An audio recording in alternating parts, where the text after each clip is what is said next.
एकदम फ्री हो गए ऐसा लगता है। फ्री हो गए, सब बंधन से मुक्त। सबके लिए भी अब एक्सेप्टेंस है। सबके लिए एक्सेप्टेंस बढ़ रहा है। और कभी कभी धर्म को भी हम एक बंधन जैसा ले लेते हैं। नहीं, मैं ऐसा करती। Mic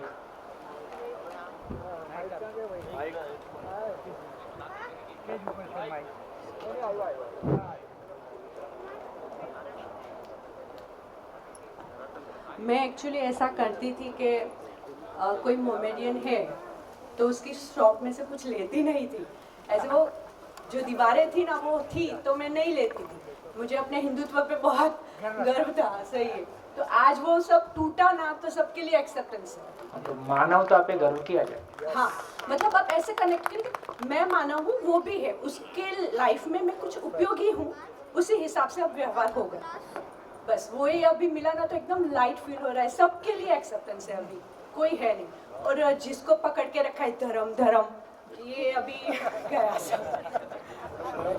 thank you. छा गई बहन जी, छा गई। सोम भाई, आपके हाजिर जवाबी से एक रियलाइजेशन हो रहा है मुझे। आपने इतना सोचा हुआ है जिंदगी के बारे में, इतना सोचा हुआ है कि कोई सवाल खत्म होता है उसके पहले आपका जवाब शुरू हो जाता है। कई बार आप सवाल क्यों पूछो? सोचने से नहीं आता है। हाँ, वो इतना ही है कि अपने को सहस्तित्व स्वीकार हो गया। सहस्तित्व का मतलब है कि कहीं भी अंतर्विरोध नहीं है। और अपने उस अंतर्विरोध से मुक्त होने की कोई एक स्थिति को मान लो पा लिए, तो फिर अपने भाव और भाषा में अंतर्विरोध नहीं रहता। नहीं, फिर मैं अपना मूल्यांकन कर रहा था कि जैसे जब तक हम जिंदा रहने के धरातल पर हैं, विषय 4 ही बचे। तो 4 विषयों में आहार, निद्रा, भय, मैथुन, तो भय और निद्रा पर तो कोई चर्चा होती नहीं। प्रजनन ठीक है, उस पर बच्चे से ज़्यादा बातचीत कर सकते नहीं, तो आहार ही रह गया। तो अब जैसे वो बच्चा जब कॉलेज जाता है, फ़ोन करते हैं तो ये भी बात करी तो खाने के बारे में बात करेगी, मैं भी करूँ। तो मुझे लगा दायरा इतना छोटा हो जाता है जिंदा रहने के धरातल पे कि ज़्यादा सोचना है, कल्पनाशीलता का उपयोग भी नहीं कर पाते हम। कल्पनाशीलता का विस्तार ही जितना मुझे जिंदगी में अब तक मिला उससे ज़्यादा जीवन विद्या में मिल रहा है।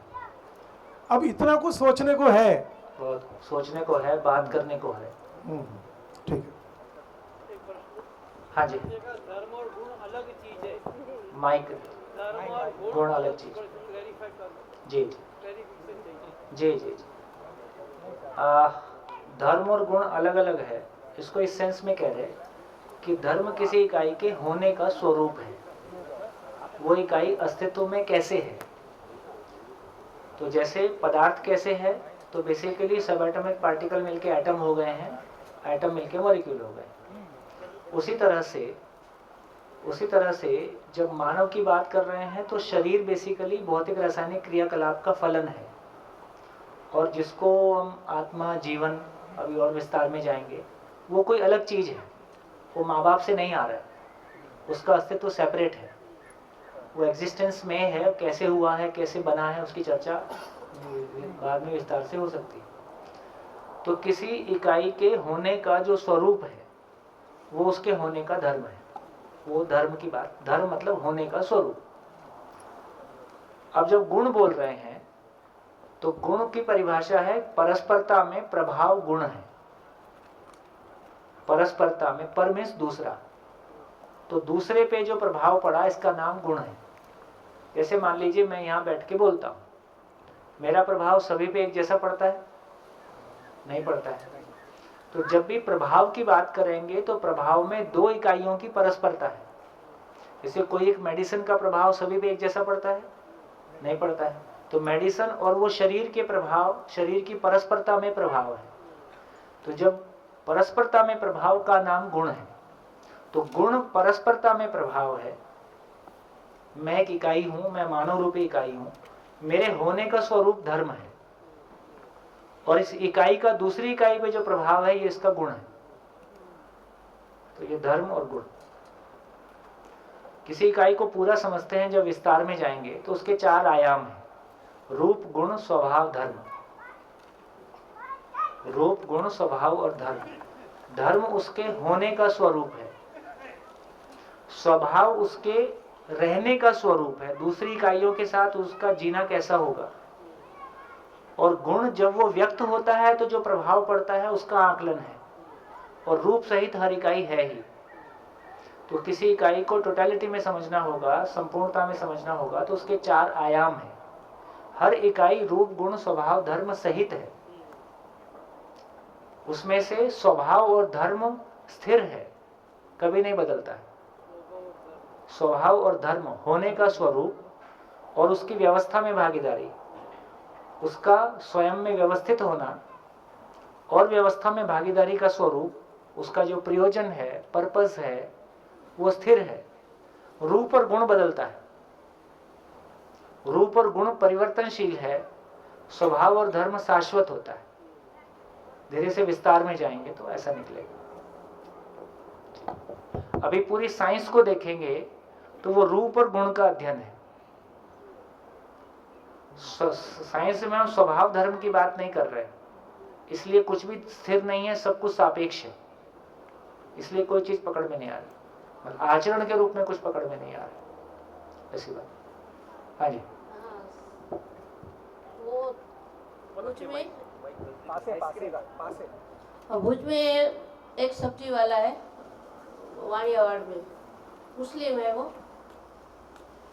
आलू प्याज वगैरह वो बेचता है।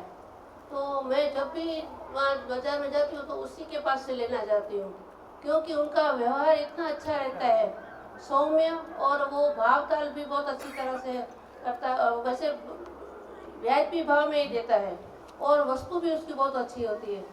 तो मेरे आसपास जो रहते हैं उनसे भी कभी बात होती है तो वो कहते हैं वो वाणियावाड़ में वो मुस्लिम है ना, जो मुसलमान है ना, उसके पास जाने का, वो बहुत अच्छा आदमी है।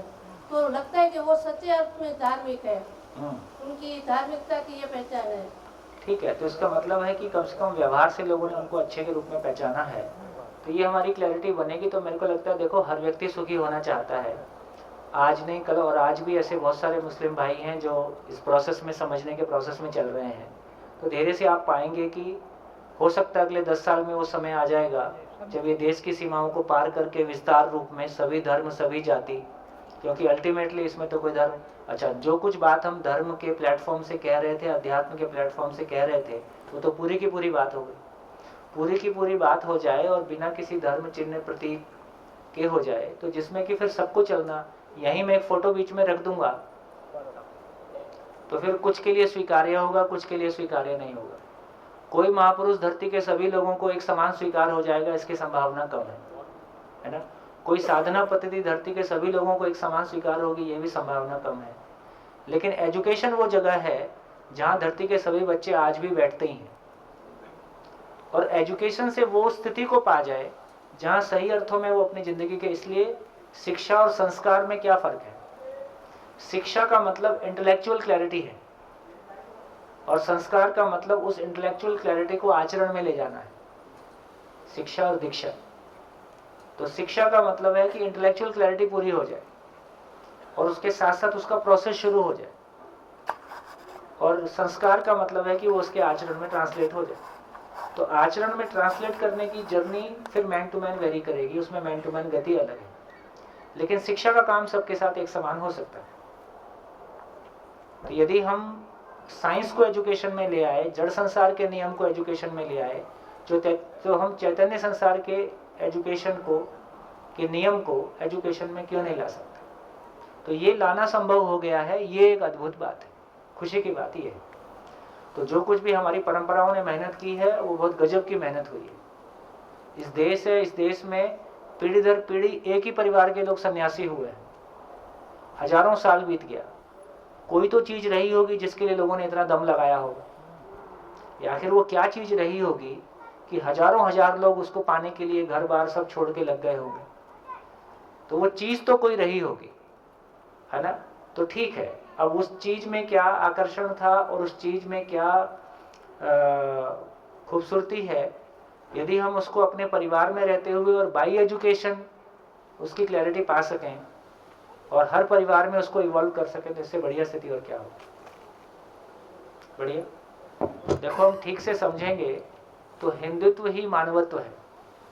हिंदुत्व मानवत्व में विलय हो जाएगा और हिंदुत्व विश्व बंधुत्व का आधार हो सकता है। हम उसको जब छोटे में करते हैं तो वो संकीर्ण हो जाता है। तो सही अर्थों में उस विशालता से देखेंगे तो इस पूरी परंपरा ने बहुत मेहनत करी है, कम से कम मानव को समझने के लिए और पूरी जो भी अस्तित्व में रहस्य हैं, जो भी अस्तित्व में चीजें हैं, उसको समझने की। बढ़िया, आगे चलते हैं। तो इतनी चर्चा से हमारी ये क्लैरिटी बनी कि तो धर्म, जब हम धर्म की बात कर रहे हैं तो वो किसकी बात हो रही है? जब मानव धर्म की बात कर रहे हैं तो शरीर की बात हो रही है या शरीर से बियॉन्ड किसी रियलिटी की? कौन सुखी होना चाहता है? शरीर सुखी होना चाहता है कि मैं सुखी होना चाहता हूँ? मैं सुखी होना चाहता हूँ, शरीर की मामला नहीं है। तो यहाँ से हमारी ये भी क्लैरिटी बनी कि जब हम धर्म की बात कर रहे हैं तो वो मन की बात कह रहा है, मन, वृत्ति, चित्त, बुद्धि के बारे में कुछ कह रहा है। तो ये जो मैं हूँ, जो शरीर नहीं हूँ, शरीर माँ बाप से मिलके बना है, मैं माँ बाप से मिलके नहीं बना हूँ, मैं हूँ। जब गर्भ में एक शरीर उपलब्ध हो जाता है तो मैं उस शरीर को चलाना शुरू कर देता हूँ। तो मेरा जन्म माँ बाप से नहीं हुआ है, मैं अस्तित्व में एक स्वतंत्र इकाई हूँ। मेरे शरीर को मेरे माँ बाप ने उपलब्ध कराया है। तो माँ बाप का रंग, रूप, रोग शरीर में आ सकता है, लेकिन जो ज्ञान पक्ष है, जो आचरण पक्ष है, इसका माँ बाप से डायरेक्ट कोई लेना देना जेनेटिकली नहीं है। इसलिए आचरण जेनेटिकली ट्रांसफर नहीं होता है। इसलिए आचरण जेनेटिकली ट्रांसफर नहीं होता है, जेनेटिकली रंग, रूप, रोग ट्रांसफर होते हैं। जो शरीर का कंपोनेंट है वो शरीर में ट्रांसफर हो सकता है, वो आ सकता है, लेकिन आचरण, आचरण का मतलब है धन के प्रति दृष्टिकोण, स्त्री पुरुष संबंध के प्रति दृष्टिकोण, मानव और प्रकृति के साथ व्यवहार करते समय आपका दृष्टिकोण, ये जो समझ है, ये जो दृष्टिकोण है, ये शरीर का हिस्सा नहीं है। तो ये मैं का हिस्सा है, उसको हम एक नाम दे देंगे, जीवन। तो मानव क्या है? जीवन और शरीर का संयुक्त साकार रूप है। मानव क्या है? जीवन और शरीर। मैं एक मेल शरीर को चलाता हूं, तो मैं मेल हूं कि मेरा शरीर मेल है? शरीर मेल है, मैं मेल नहीं हूं। कैसे पता? बच्चे को कहां पता होता है कि वो मेल है कि फीमेल है? एक छोटे बच्चे को मेल फीमेल का फर्क नहीं पता होता, लेकिन वो सम्मान पहचानता है कि नहीं? विश्वास पहचानता है कि नहीं? वो सम्मान और विश्वास पहचानता है, मेल और फीमेल नहीं पहचानता है। इससे हमारा ध्यान इस बात पे जाता है कि मैं मेल या फीमेल नहीं हूं। मैं तो सम्मान और विश्वास को चाहने वाली कोई चीज हूं। मैं तो सोचने समझने की अक्षय बल शक्ति के रूप में कोई चीज हूं, है ना? मेरा आकार भी भौतिक नहीं है, मैं कोई भौतिक रियलिटी नहीं हूं। मैं कोशिका से, एटम से बनी हुई कोई चीज नहीं हूं। मैं कोई सेपरेट एंटिटी हूं, जिसके विस्तार में मैं अभी नहीं जा रहा हूं। लेकिन जब हम धर्म की बात कर रहे हैं तो वो शरीर के बारे में बात कर रहा है कि मैं के बारे में बात कर रहा है? तो मैं शब्द बोलने से थोड़ा कंफ्यूजिंग है, तो उसको एक नया नाम दे देते हैं। मैं जीना चाहता हूं कि मरना चाहता हूं? मैं जीना चाहता हूं। शरीर जीना चाहता है कि मैं जीना चाहता हूं? मैं जीना चाहता हूं, इसलिए मेरा नाम जीवन है। तो मानव क्या है? जीवन और शरीर का संयुक्त साकार रूप है।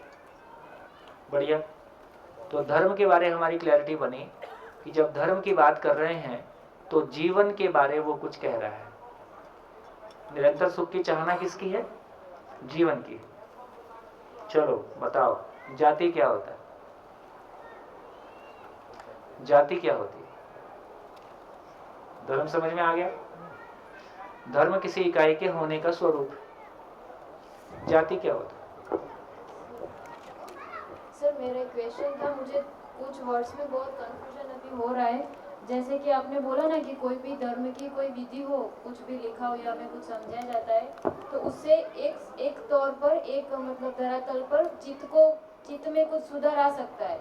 तो इधर चित्त का मीनिंग मानसिक या कोई मानसिकता से है या फिर कोई सोच? मानसिकता से है। और धीरे से जब हम जीवन को समझेंगे तो मन, वृत्ति, चित्त, बुद्धि, उन चीजों को समझेंगे। और सर चेतना और चैतन्य वर्ड मैंने सुना ना, लेकिन मुझे उसका क्लैरिटी नहीं है। जहाँ जहाँ क्लैरिटी नहीं है उसको लिख लो। हाँ, तो अभी आएगा मतलब? आएगा।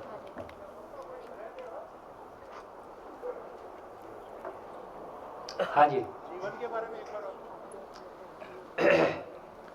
जीवन का मतलब है एक ऐसी एंटिटी, एक ऐसी एकम जिसमें सोचने समझने की असीम क्षमता है, जिसमें निरंतर सुख की चाहत है, जिसका होना एग्जिस्टेंशियल है। जैसे परमाणु है, किसने बनाया? बना है। कैसे बना है उसकी चर्चा कर सकते हैं। जैसे अस्तित्व में परमाणु है, ऐसे ही अस्तित्व में जीवन रूपी एंटिटी है। ये जीवन रूपी एंटिटी में समझने की असीम क्षमता है। समझने के लिए शरीर साधन है, इसलिए ये अपने समझने की यात्रा को पूरा करने के लिए किसी शरीर को चलाता है, और मानव शरीर के माध्यम से ही समझने का काम हो सकता है। इसलिए मैं मेरी पूर्णता के लिए मानव शरीर को चलाता हूँ। तो मेरी पूर्णता को प्राप्त करने के लिए मानव शरीर मेरे लिए साधन है। शरीर मेल या फीमेल है। मेल या फीमेल क्यों है? मेल या फीमेल शरीर बनने की फैक्ट्री है। तो शरीर कैसे बनेगा? तो पेड़ पौधे में भी मेल फीमेल होता है, पशु पक्षी में भी मेल फीमेल होता है। तो शरीर बनने की प्रक्रिया में मेल और फीमेल शरीर के होने का कोई औचित्य है। मानव के रूप में मेल फीमेल का कोई फर्क नहीं है। महिला को पहले ज्ञान होगा कि पुरुष को होगा? महिला को पहले ज्ञान होगा कि पुरुष को होगा? जो ध्यान देगा उसको होगा। ध्यान किस में है? ध्यान शरीर में है कि मैं ध्यान देता हूँ? मैं ध्यान देता हूँ। तो ध्यान नाम की चीज शरीर में नहीं है। ध्यान नाम की चीज मुझ में है, जीवन में है, मनोवृत्ति चित्त में है। ठीक है, उसको समझेंगे। जीवन का उपयोग मानव इकाई के लिए ही होगा। जीवन का उपयोग शरीर के बियॉन्ड वो रियलिटी जो शरीर को चलाता है। मानव इकाई के लिए ही होगा ना? जीवन पशु शरीर को भी चलाता है। अपने विकास के प्राइमरी लेवल पे वो पशु शरीर को भी चलाता है, और अपने विकास की अग्रिम अवस्थाओं में वो मानव शरीर को चलाते हुए अपनी पूर्णता को प्राप्त करता है। बढ़िया, अभी के लिए ठीक है। जाति क्या है? जाति क्या है? जाति एक सेम ट्रेडिशन, विचारधारा या एक सेम वर्क के आधार पे बना हुआ लोगों का ग्रुप है। हाँ जी, जाति क्या है?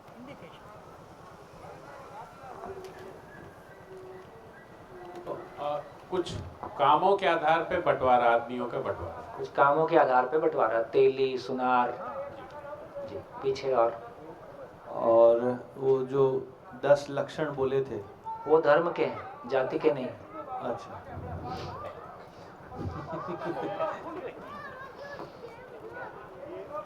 ये जाति शब्द ज्ञाति से बना है, इसमें जो ज्ञान है किसी कर्म के प्रति, उससे जो पर्टिकुलर कर्म में तेली, सुनार वगैरह, उस ज्ञाति से जाति बनती है। हाँ, तो बेसिकली जो हम जाति शब्द यूज कर रहे हैं, देखिए क्लैरिटी के साथ में समझ लें। अभी मानव की जाति एक है कि मानव की जाति अलग अलग है?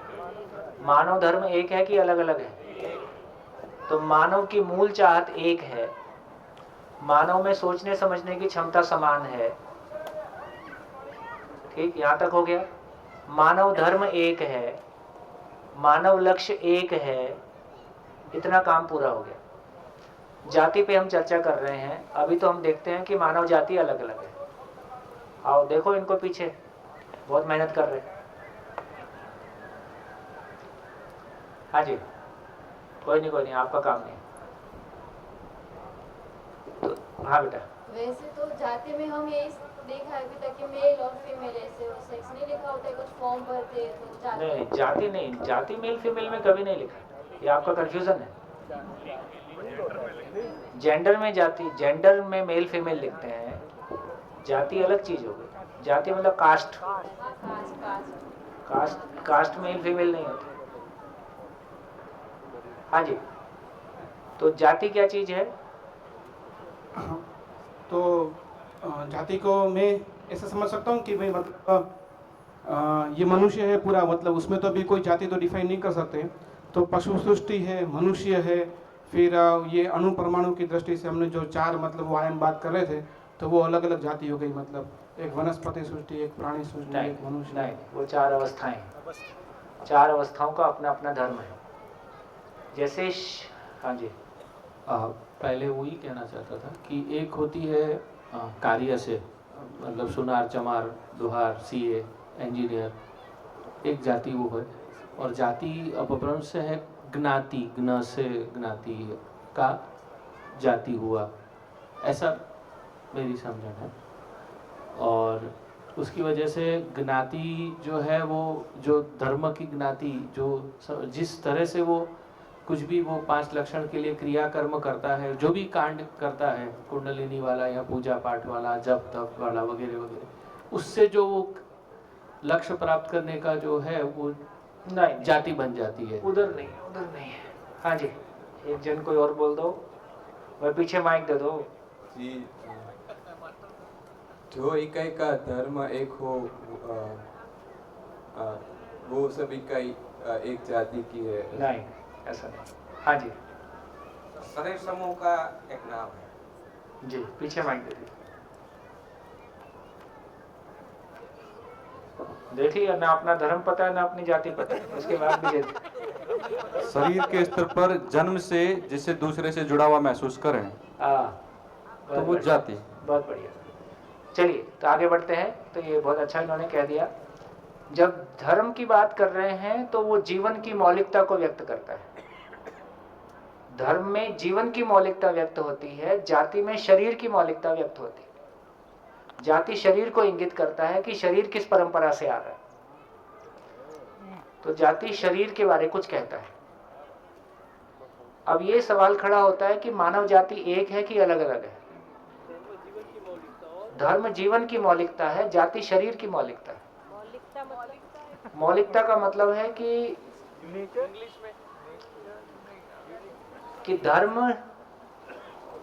धर्म जीवन के बारे में कुछ बता रहा है। धर्म जीवन के बारे एक्सप्लेनेशन है, और जाति जो है वो शरीर के बारे एक्सप्लेनेशन है। शरीर के बारे जो उसका कोर है, जो उसका होने का पर्पस है, उसको कह रहे हैं। मौलिकता का मतलब है उसके होने का पर्पस।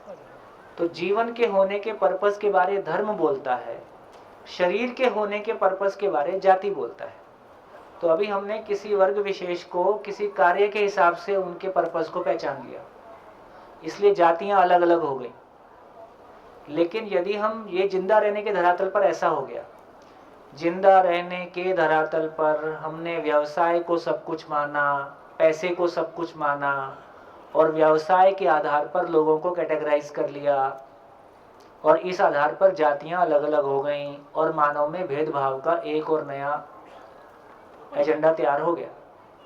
अब जीने के धरातल पर देखेंगे कि शरीर का पर्पस क्या है। तो जीने के धरातल पर देखने गए तो शरीर का पर्पस क्या है? शरीर क्यों है? शरीर क्यों है? देखो, पूरी दुनिया के शरीर एक जैसे हैं क्या?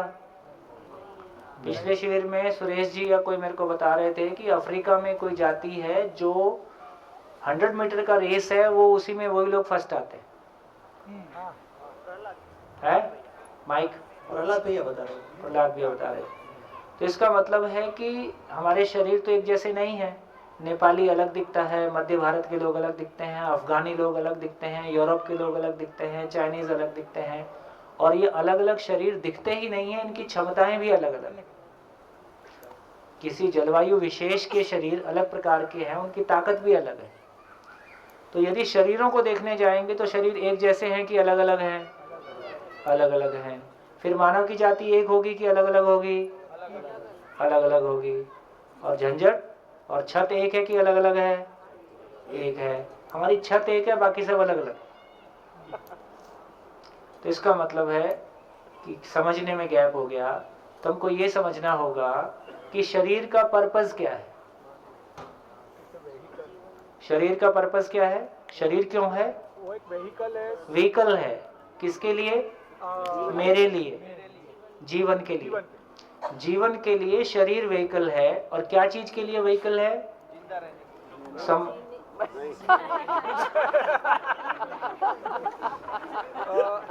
आपके मेरी जागृति को प्रमाणित करने के लिए, मेरी जागृति को प्रमाणित करने के लिए शरीर साधन है, और जागृति को प्रमाणित करना है। अब कार रखी है तो कार को मेंटेन करना पड़ेगा, तो पेट्रोल डालना पड़ेगा। तो शरीर को जिंदा बनाए रखना मेरी जरूरत है, क्योंकि शरीर के माध्यम से मेरा समझने का काम पूरा होता है। मैं अपनी अपूर्णता से मुक्ति पाता हूं। मेरे भाव और विचार की स्थिरता को पाने के लिए शरीर मेरे लिए साधन है। तो अब ये समझ में आया कि सारी धरती के शरीर समझने के लिए समान रूप से सक्षम साधन है, इक्वली कॉम्पिटेंट है। धरती के सभी शरीर समझने की दृष्टि से, समझने के साधन के रूप में इक्वली कॉम्पिटेंट हैं।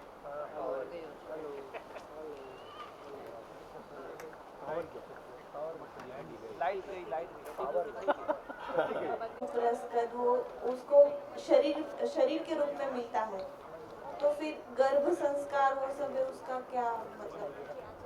हो, तो इसका ये मतलब हुआ, देखिए इसका ये मतलब हुआ कि शरीर माँ बाप से मिला है और माँ के गर्भ में शरीर विकसित होना शुरू होता है। मेडिकली भी ये माना जाता है कि यदि 4.5 महीने के पहले अबॉर्शन होता है तो वो फीटस है, भ्रूण है। 4.5 महीने के बाद होता है तो वो बच्चा है। मेडिकल साइंस उस घटना को पहचानता है लेकिन उसकी तात्विकता को नहीं पहचानता है। तो यहाँ ये कहा जा रहा है कि जीवन में उस शरीर को चला सकता हूँ जिसमें एक विकसित मस्तिष्क हो, क्योंकि मैं मस्तिष्क के माध्यम से शरीर को चलाता हूँ।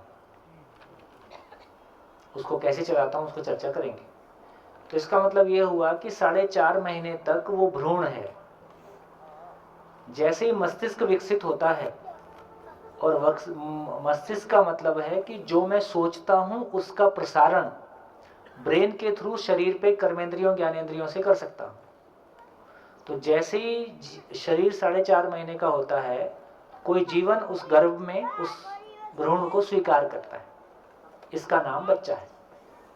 तो बेसिकली मैं किसी शरीर को लगभग 4.5 महीने की स्थिति में चलाना शुरू करता हूँ। जैसे ही मैं शरीर को चलाना शुरू करता हूँ उसी समय से बच्चा गर्भ में हाथ पैर मारता है। ये माँ को फिजिकली पता चलता है, उसके पहले बच्चे का हाथ पैर नहीं चलता है। तो जिस क्षण से बच्चे का हाथ पैर चलना शुरू हो गया गर्भ में, उस क्षण से ये स्वीकारा जाए कि इस क्षण किसी जीवन ने उसको चलाना शुरू कर दिया। अब वो जीवन उसमें जीवन मतलब सोचने समझने वाली चीज उसमें आ गई है, अब चलाना शुरू किया। अब 4.5 महीने से लेके 9 महीने तक माँ जो सोचती है, बोलती है, सुनती है, वो डायरेक्टली बच्चे को सुनाई देता है भाव रूप में। इसलिए उसका प्रभाव बच्चे में पड़ता है। इसका नाम गर्भ संस्कार। वो चीज तो हम टेम्पररी करते हैं ना, मतलब वो टाइम के लिए। हाँ, तो इसका मतलब यही हुआ कि किसी घर में, फिर अब किसी घर का वातावरण कैसा है, तो उस घर में माँ क्या सुनती है, इसका मतलब सारे लोग क्या बोलते हैं। माँ क्या सोचती है, उसकी चेतना का स्तर क्या है, और माँ क्या बोलती है, घर का वातावरण कैसा है। तो इसका प्रभाव सीधा बच्चे के ऊपर पड़ता है। तो इसका मतलब है कि पूरे घर का वातावरण, खान पीन, रहन सहन, यदि सब कुछ जीने के अर्थ में है, जीने के स्वरूप में है, तो बच्चा गर्भ से ही जीने की प्रवृत्ति लेके आता है। और यदि लगातार आप बैठ के टीवी ही देख रहे हो तो फिर वो बाहर निकल के भी टीवी में ही चिपकेगा। तो फिर ज्ञान रूप और आचरण रूप वो माता पिता की लेन देन नहीं है, परिवार की लेन देन पूरी परिवार में वातावरण, जीने का स्वरूप कैसा है, सब जिंदा है या जीने के स्वरूप में है? नहीं, पर वो तो बच्चा अपना लेकर आता है ना। बच्चा जो अपना लेकर आता है उसमें जो भी नेगेटिव प्रभाव मान लीजिए हैं, जो कि नहीं न्यूनतम होता है। पॉजिटिव प्रभाव के रूप में क्या रहता है, हर बच्चा जिज्ञासु है, न्याय का याचक है, सत्यवक्ता है, सही का व्यवहार करना चाहता है, ये सभी में कॉमन है। तो शरीर छोड़ते समय जो कुछ भी जीवन स्वीकार लेता है वो उसके साथ प्रवृत्ति के रूप में आ जाता है। तो जो भी प्रवृत्ति के रूप में मान लो कुछ नेगेटिव भी आया और परिवार में जीने का वातावरण है, उसमें नलीफाई हो जाता है। न्यूट्रलाइज हो जाता है। और अगर अच्छा लेकर आया है और हमारा और अच्छा वातावरण मिल गया, वो डबल मल्टीप्लाई हो जाता है। पर वो टेम्पररी नहीं होना चाहिए, परमानेंट होना चाहिए। नहीं नहीं, वो परमानेंट होगा तो ही वो टेम्परेरी होगा, ये टेम्परेरी होगा तो परमानेंट भी नहीं होगा। ये एक्टिंग नहीं चलेगी इसमें, भाव में एक्टिंग नहीं है। गेस्ट आ गया, वहां पे एक्टिंग कर सकते हो, अंदर में जो चल रहा है वो तो चल ही रहा है। फोन तो करना था, बिना बताए आ जाते हैं।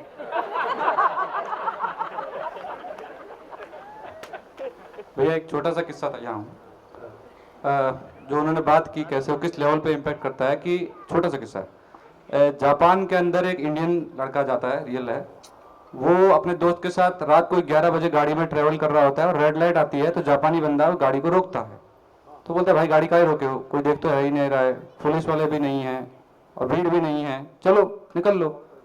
तो जापानी बंदा बोलता है अगर किसी बच्चे ने देख लिया तो ठीक बात। किस स्तर पे हम लोग नर्चरिंग कर रहे हैं?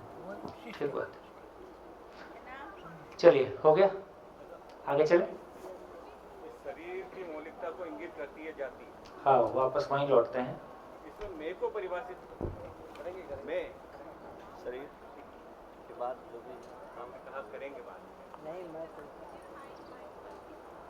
मेरी जिज्ञासा थी, जाति में बताया गया शरीर की मौलिकता यानी कि ओरिजिनलिटी, बुनियादीपन को इंगित करती है, तो यहाँ पर मैं कौन, मैं का परिभाषा जो है मैं समझ नहीं पाया जी।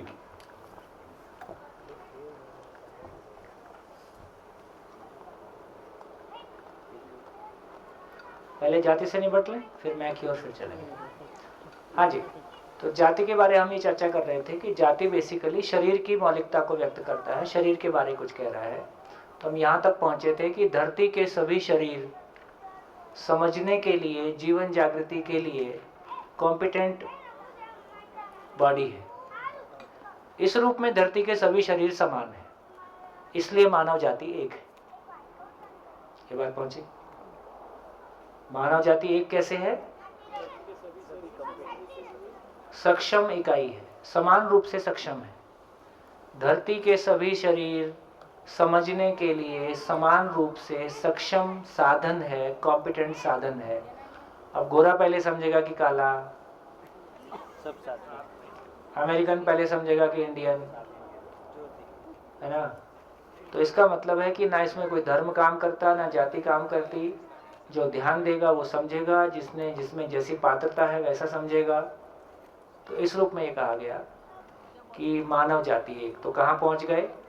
मानव की मूल चाहत एक, सुख की निरंतरता। मानव जीवन रूप में सभी समान, क्योंकि सोचने समझने की सामर्थ्य सभी मानव में एक जैसी है, अनलिमिटेड है।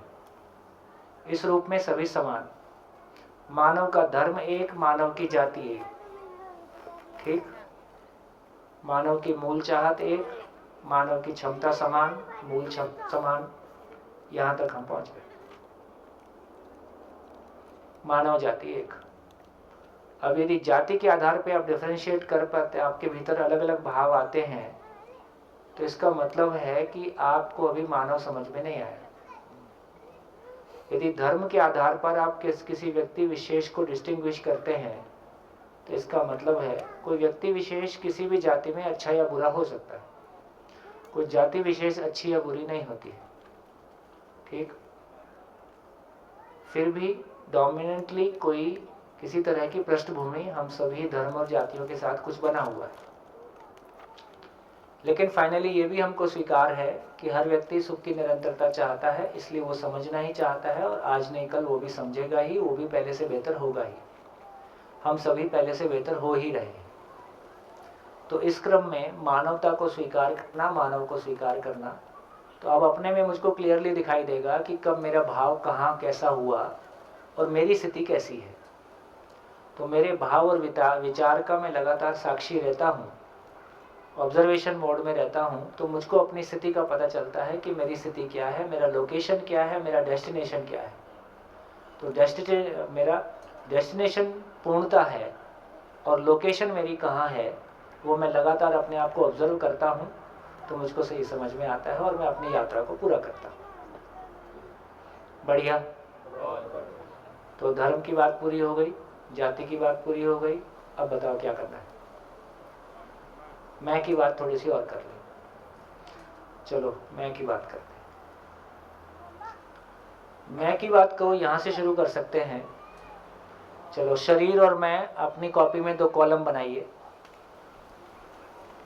शरीर और मैं 2 कॉलम बनाइए और मैं और शरीर को डिफरेंशिएट करिए। कितने तरीके से आप पहचान सकते हैं कि मैं एक अलग एंटिटी हूं, शरीर एक अलग एंटिटी है। शरीर एक अलग एकम है, मैं एक अलग एकम हूं। कितने तरीके से आप डिफरेंशिएट कर सकते हैं।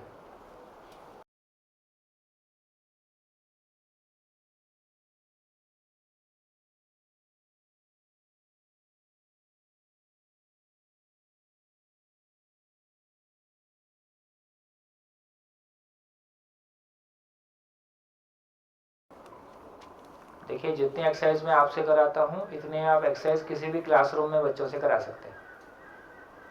और आप पाएंगे कि जो आप लिख रहे हैं वो भी वही लिखते हैं, कम और ज़्यादा। इतना पावरफुल है।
मन, मैं, जीवन,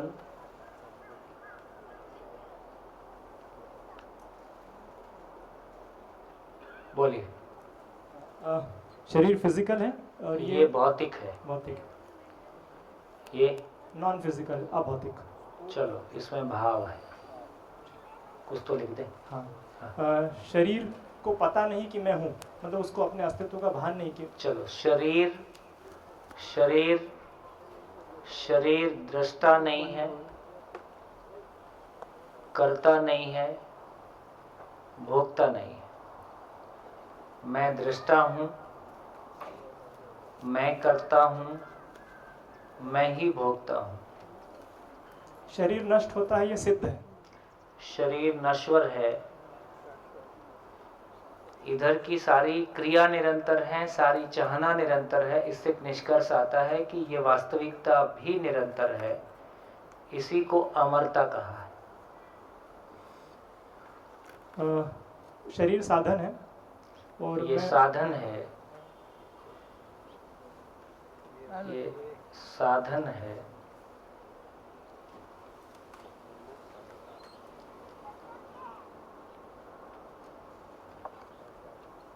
चलो ये उपयोग करता है एक प्रकार से। ये शरीर का उपयोग करता है। तो मैं शरीर को चलाता हूँ, मैं शरीर को चलाता हूँ। शरीर व्यवस्था में है। शरीर एक प्राकृतिक व्यवस्था है। जी।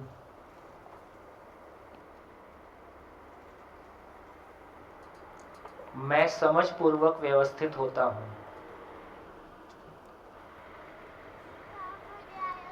नहीं तो अव्यवस्थित रहता हूँ। अव्यवस्थित रहता हूँ। मैं समझ पूर्वक व्यवस्थित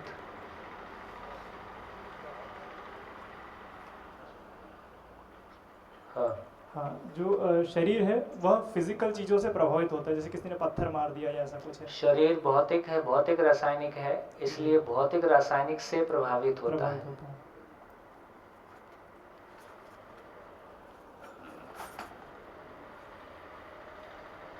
से प्रभावित होता है। ये भाव है, इसलिए भाव और विचार से प्रभावित होता है।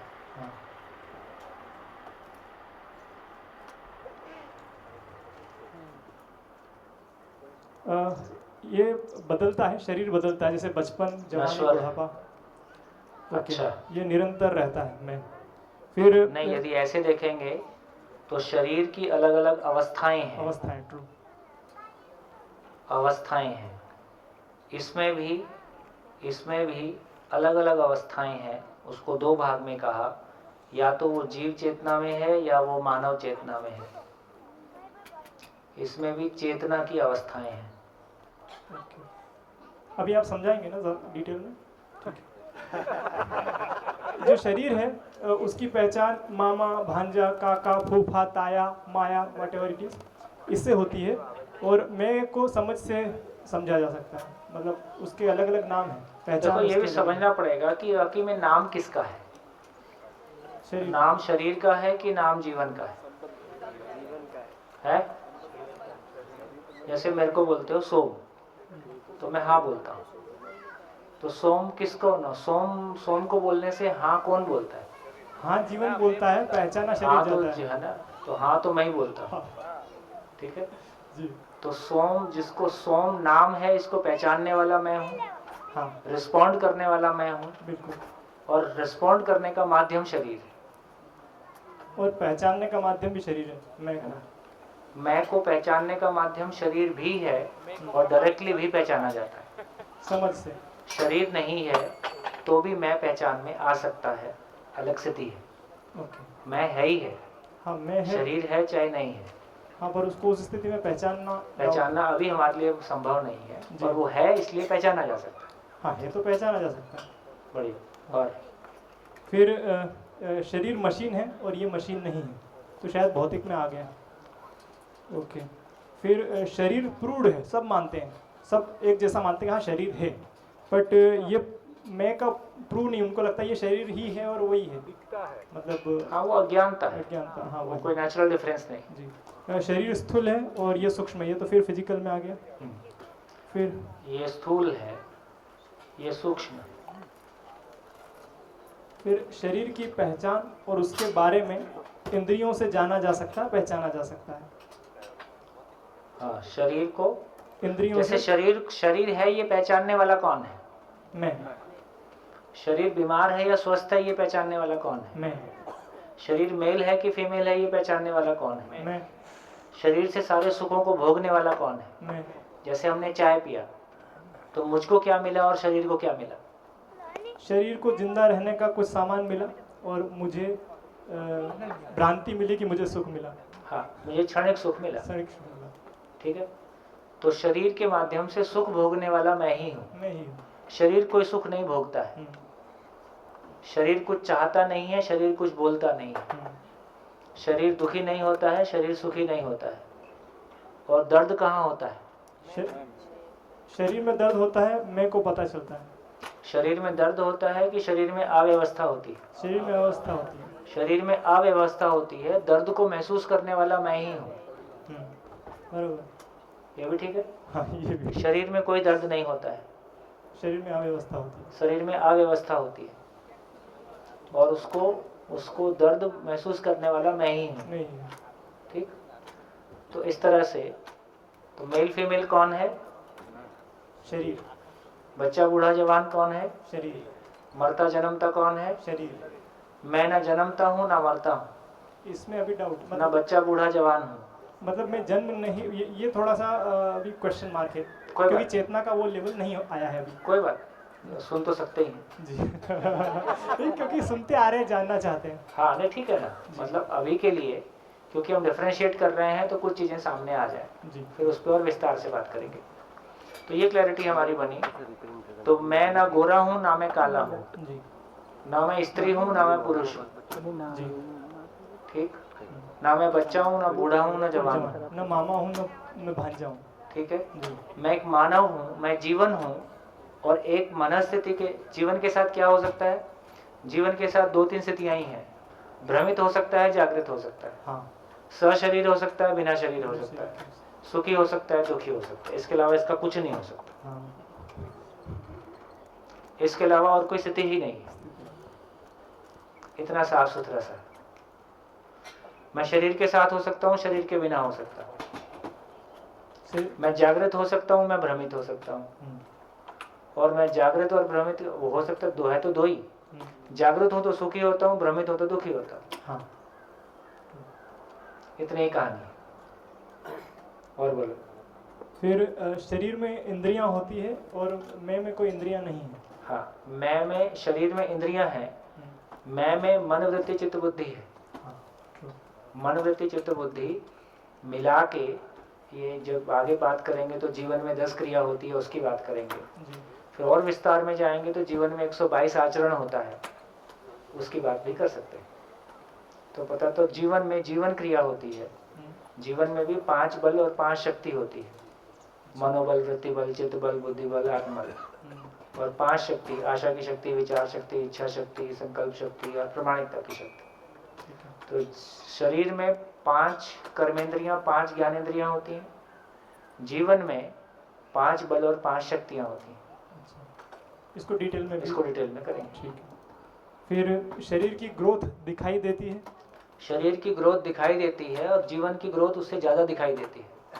शरीर के द्वारा, आचरण के द्वारा, आचरण के द्वारा और वाणी के द्वारा, आचरण के द्वारा जीवन की ग्रोथ दिखाई देती है। फिर आई थिंक अभी तक इतना ही। गुड, अच्छा है। हाँ, 2 हैं, 2 दिख रहे हैं।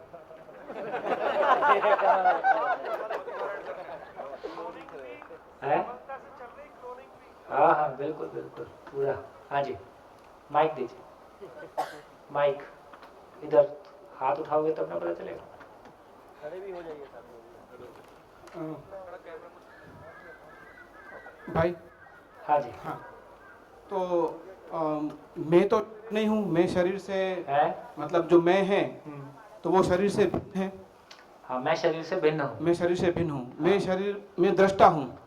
हाँ, मैं शरीर का भी दृष्टा हूँ। जो शरीर में जो भी मतलब चल रहा है उसको मैं देख पाता हूँ, मतलब समझ सकता हूँ। बहुत बढ़िया।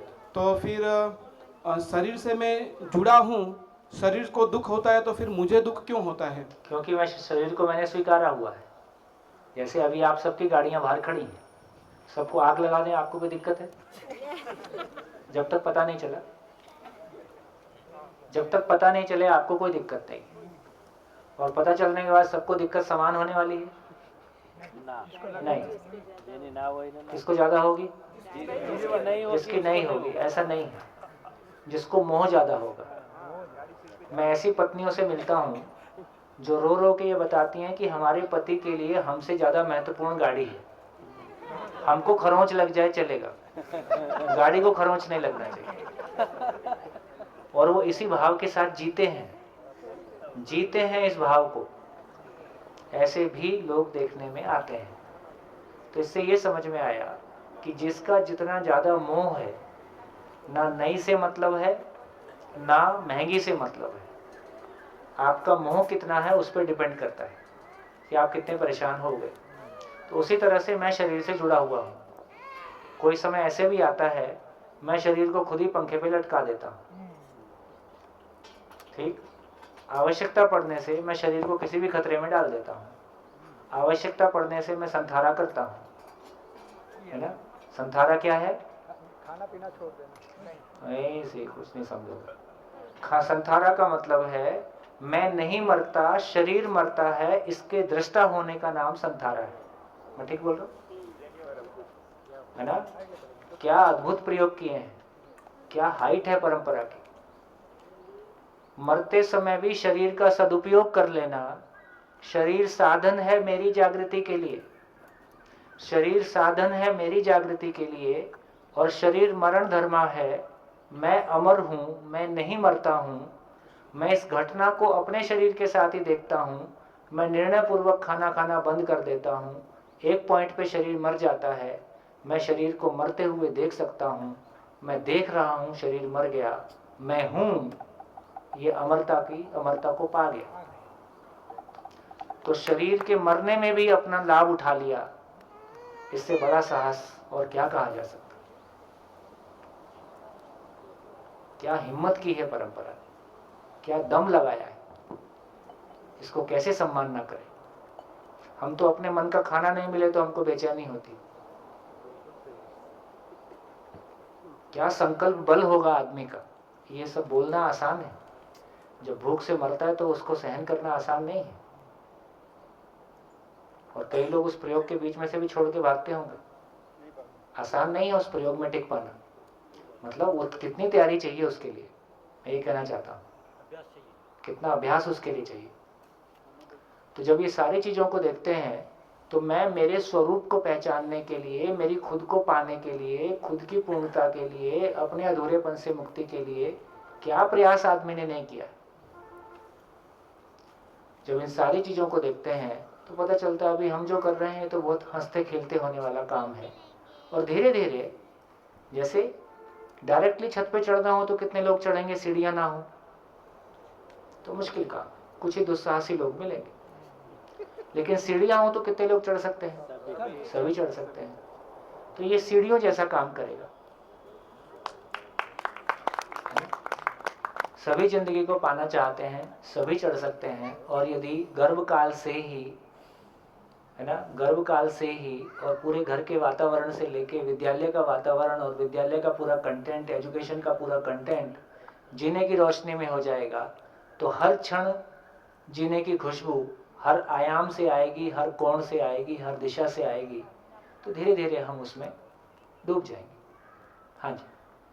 तो मतलब हम सभी में जो मैं है, मतलब वो जो मैं वाला है वो मैं, तो वो मैं एक ही जगह से सब हम निकले हुए मैं है। एक ही जगह से निकले हुए मतलब मैं वो ब्रह्मकारी, मतलब वो विस्तृतीकरण हो गया। हाँ नहीं, ऐसा कहना ठीक नहीं है।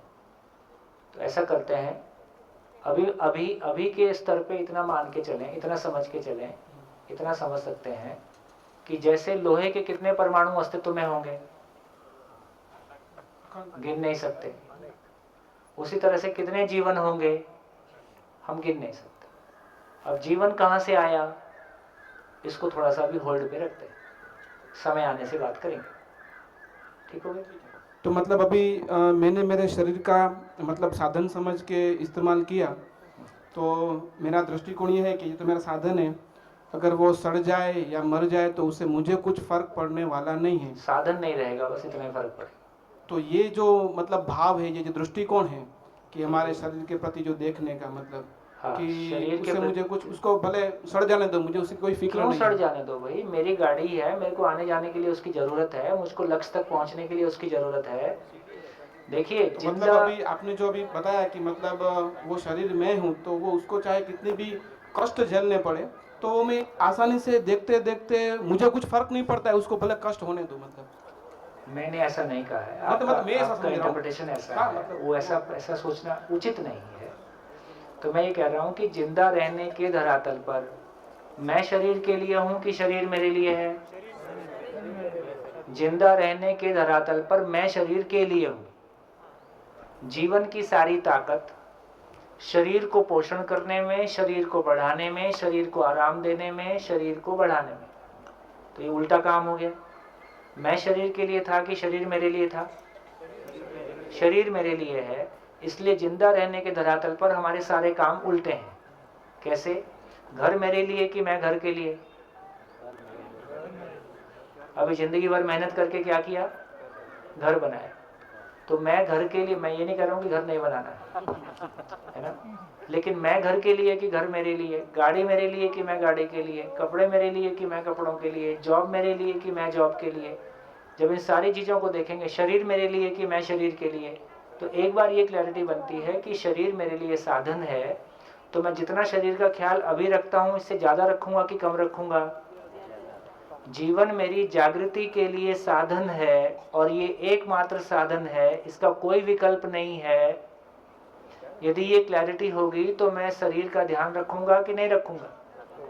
मैं शरीर का बहुत पहले से ज़्यादा ख्याल रखूँगा, है ना। तो मैं शरीर के साथ कुछ भी हो ऐसा नहीं छोड़ दूँगा। हाँ, ये ठीक है कि अभी शरीर के साथ कुछ कम ज़्यादा होता है, तो जैसा अभी हम परेशान होते हैं वैसा परेशान नहीं होंगे। शरीर के साथ कुछ हुआ है और जो उसको करना है फिर किया जाए, तो अनावश्यक जो है ना परेशान होते हैं वो नहीं होंगे। हाँ जी। हाँ, जैसा कहते हैं कि शरीर माध्यम खल धर्म साधनम, हाँ। ये अपने यहाँ पे फेज ऐसा है। लिख के एग्जाम में मार्क्स पूरे मिले थे, पर हम जिंदगी में फेल हो गए। लिख तो दिया, समझ में नहीं आया। हो सकता है कि समझ में नहीं आया हो, लेकिन अगर वर्तमान परिप्रेक्ष्य में देखें या अपने सिनेरियो में अपन देखते हैं ये सारी चीजें, तो ये सारी चीजें बिल्कुल फिट होती हैं। हाँ, जो सच्चाई है वो सच्चाई रहेगी। हाँ, क्योंकि अगर हम कहें कि हम शरीर नहीं हैं, हम आत्मा हैं, या हम मन हैं, या मन में सारी चीजें घटती हैं, तो घटती तो सब शरीर के साथ में ही है। जैसे अगर हमारे मन में कोई विचार आया, तो विचारों का प्रकटीकरण तो हमारे शरीर के माध्यम से ही होगा। तो विचारों का प्रकटीकरण मानव रूप में शरीर के साथ होता है, ये बात बिल्कुल ठीक है। लेकिन शरीर नहीं रहेगा तो विचार नहीं रहेगा, ऐसी स्थिति नहीं है। ठीक है, अभी के लिए आप केवल सूचना के रूप में रखें, मानने की आवश्यकता नहीं है। तो अभी मानव रूप में हमको यही लगता है, क्योंकि मानव रूप में अभी अपने आप को मानव रूप में हम पहचाने कहाँ हैं, है ना। अभी तो हम शरीर है इतना ही पहचानते हैं। और विचार जो चलता है, सारा विचार की ताकत क्या चीज़ के लिए यूज़ किए हैं? विचार की ताकत शरीर के लिए यूज़ किए हैं, जबकि विचार की ताकत क्या चीज़ के लिए थी? लक्ष्य के लिए, पूर्णता को पहचानने के लिए। तो जो विचार की शरीर की मिनिमम ताकत सही अर्थों में कहा जाए तो थोड़ी ताकत शरीर के लिए लगती है, और जीवन की ज़्यादा ताकत लक्ष्य को पहचानने के लिए लगती है। तो क्योंकि शरीर मेरा साधन है। अगर ऐसा कहें कि अगर ये जो दोनों चीजें हैं, मन और शरीर, ये दोनों परस्पर एकजुट एक रूप हैं और एक साथ चलने वाली प्रक्रिया है, तो क्या गलत होगा? नहीं, गलत कहाँ होगा, ठीक ही होगा। लेकिन उसको क्लियरली कहें, मैं शरीर के लिए हूँ कि शरीर मेरे लिए है, ये तो क्लियर करना होगा। तो शरीर मेरा साधन है और मैं साधन को साथ में रखे हुए हूँ, क्योंकि मैं अपनी यात्रा पूरी करना चाहता हूँ। इसमें क्या दिक्कत? जी भैया, कुछ पॉइंट्स और ऐड इसमें करने हैं। एक तो ये कि शरीर में विषमता है, और मैं और जीव अलग अलग शरीर, जो आपने बात शरीर भिन्न है, अलग अलग है, लेकिन जीवन एक ही है। हाँ, जीवन एक ही जैसा है। नंबर 1। नंबर 2, मुझे शरीर की जरूरत है और शरीर को भी मेरी जरूरत है। मुझको शरीर की जरूरत है अपनी जागृति को प्रमाणित करने के लिए, शरीर को मेरी जरूरत नहीं है। मतलब उसके बाद शरीर की कोई जरूरत है, शरीर अपने आप में कोई दृष्टा करता भोक्ता पद में नहीं। हाँ, तो वो अलग हो जाता है, मतलब एक तरह से। और एक ये कि शरीर की अपनी एक सीमा है, 1 इंच बड़ा, 2 इंच बड़ा, लेकिन शरीर की ताकत सीमित है, शरीर की गति सीमित है, शरीर की आयु सीमित है, शरीर का कंजम्पशन सीमित है। मैं की जगह जाएंगे तो सब असीम है। मैं का गति असीम है, मैं की ताकत असीम है। जैसे बेस्ट फॉर एग्जांपल कि मैं इस बोर्ड को कनेक्ट करके देखता हूं, तो मैं बोर्ड को भी अपना हिस्सा मान लेता हूं, जैसा कि आपने गाड़ी को कहा, तो वो भी मैं ही हो गया। जैसे शरीर को चोट पहुंचने पे तकलीफ होती है, वैसे गाड़ी को चोट पहुंचने पे मुझे उतनी ही तकलीफ होती है, तो वो भी मैं ही हो गया। जिसके साथ भी मैं अपने आप को एसोसिएट करता हूँ, तो वो मैं हो गया एक तरह से। तो उसके साथ वो मैं नहीं हो गया, मुझको उसका एहसास होता है। बोर्ड मैं नहीं हो जाऊंगा जी। बोर्ड को मैंने अपना माना हुआ है, कोई बोर्ड को नुकसान पहुंचाता है तो मेरे को फील होता है कि बोर्ड को नुकसान पहुंच रहा है और मेरी काम की चीज खराब हो रही है जी। पर मैं बोर्ड नहीं हो जाऊंगा, मैं रहता हूँ, मैं बोर्ड को समझ सकता हूँ। तो मेरे देश को कोई नुकसान होता है तो मैं उसको पहचान सकता हूँ, मैं देश नहीं हो गया, जी मैं ही रहता हूँ, मुझ में देश को फील करने की, समझने की ताकत है। इस धरती को कोई नुकसान होता है, यदि मेरी चेतना वहाँ तक फैलती है तो मैं उसको भी फील कर सकता हूँ, पर मैं विश्व नहीं हो गया, मैं होता हूँ। वो अलग मानते हैं, जैसे शरीर को ही हम अपने आप को मान बैठे हैं शरीर है, हाँ, तो उसी प्रकार से बोर्ड को भी मान सकते हैं कि बोर्ड मेरा है, तो मतलब मैं ही एक तरह से जिस प्रकार से शरीर को मान रहे हैं अभी क्योंकि उसी लेवल पे कनेक्ट कर रहे हैं। नहीं, ये बच्चा मेरा है। हाँ, ये बच्चा मेरा है, पर ये दिखाई देता है कि दोनों अलग अलग है। मैं और शरीर में मैं और शरीर अलग अलग दिखाई नहीं देता, इसलिए कंफ्यूजन है। पर है तो अलग अलग। भाई मेरा बच्चा अलग है, मेरे को दिखाई दे रहा नहीं यार, दो चीजें अलग अलग हैं। अब मेरा है, मैं कहता हूँ कि मेरा शरीर है, लेकिन मैं और शरीर के साथ कंफ्यूजन इसलिए हो गया कि दोनों इस तरह से एम्बेडेड हैं या दोनों इस तरह से साथ साथ हैं कि हम उस अंतर को पहचान नहीं पा रहे। मैं शरीर को प्रभावित करता है, और शरीर मैं को प्रभावित करता है, होता है। मैं प्रभावित होता हूँ मेरी चेतना की स्थिति के अनुसार, अगर जुड़ा हूँ उस लेवल पर। तो सभी लोग शरीर से एक समान प्रभावित नहीं होते, लेकिन मैं शरीर को प्रभावित करता हूँ, ये तो है ही है। मैं सापेक्षित है, मैं सापेक्षित है। सापेक्षित मतलब, सापेक्षित मतलब रिलेटिव, मतलब क्या होगा? मतलब अलग अलग अवस्था में अलग अलग चीजें हो रही है, और शरीर जो है उसका एक निरपेक्षित, मतलब ये शरीर है, सब कुछ नहीं। आर्टिकुलेशन अभी ठीक नहीं। हाँ जी, माइक। जो आपने समझाया उस हिसाब से, अगर मैं जीवन हूँ, मैं स्त्री या पुरुष नहीं हूँ, और मुझ में समझने की असीम ताकत है, मैं समझने से सुखी होता हूँ, मैं जो बोलता हूँ, विचार करता हूँ, सोचता हूँ, वो सब मैं अपने वो शरीर उसका साधन है जी। तो अगर ये सब कुछ सुखी होने के लिए किया जा रहा है, तो फिर दुख कहाँ से उत्पन्न हो गया? हाँ। या फिर ये दोनों चीजें अगर इस तरीके से हैं कि कोई सामंजस्य नहीं है इन दोनों चीजों में, तो वहां से दुख उत्पन्न हो रहा है। सामंजस्य मतलब इन दोनों चीजों में अगर बैलेंस नहीं आ पा रहा है, तो वहां से दुख उत्पन्न हो रहा है। हाँ, दुख का परिभाषा है नियम का विरोध ही दुख है। तो मतलब ये समझा जाए जैसे उसको सिंपल शब्दों में समझ सकते हैं, बैठिए। जैसे उसको सिंपल शब्दों में समझ सकते हैं भी, शरीर की आवश्यकता क्या है? रोटी कपड़ा मकान। मेरी आवश्यकता क्या? भाव और ज्ञान। ये क्लियर हो गया। गाड़ी की आवश्यकता क्या है? डीजल या पेट्रोल। देखो कितनी सिंपल सी बात है, आपने डीजल की गाड़ी में डीजल डाला कि कभी पेट्रोल भी डाल दिया, या कभी आपके पास पैसे ज़्यादा आएंगे देसी गाय का घी डाल दिया? ऐसा आपने नहीं किया। प्यास लगी तो पानी पिया, भूख लगी तो खाना ही खाया। लेकिन जब हमको सम्मान की जरूरत हुई तो हमने सामान डाला, जब हमको सुविधा की जरूरत हुई है ना, जब हमको सुख की जरूरत है। इसका मतलब है कि नियम को ना समझना। नियम को ना समझने का मतलब है जीवन की आवश्यकता क्या है ये मैं नहीं समझ पाया, और जो उसकी आवश्यकता नहीं है उससे भरने की कोशिश किया, तो क्या ऐसा हो पाएगा? इसका नाम दुख। तो मतलब जो जीवन की मैं की और शरीर की, अगर दोनों की एक आवश्यकता जो नहीं हो पा रही, उससे दुख आ रहा है। हाँ, किसी चीज की आवश्यकता पूरी नहीं हो पा रही है, मतलब दोनों में से दोनों ही की आवश्यकता नहीं हो पा रही है, तो वहां से दुख आ रहा है। हाँ, बिल्कुल आप ठीक कह रहे हैं।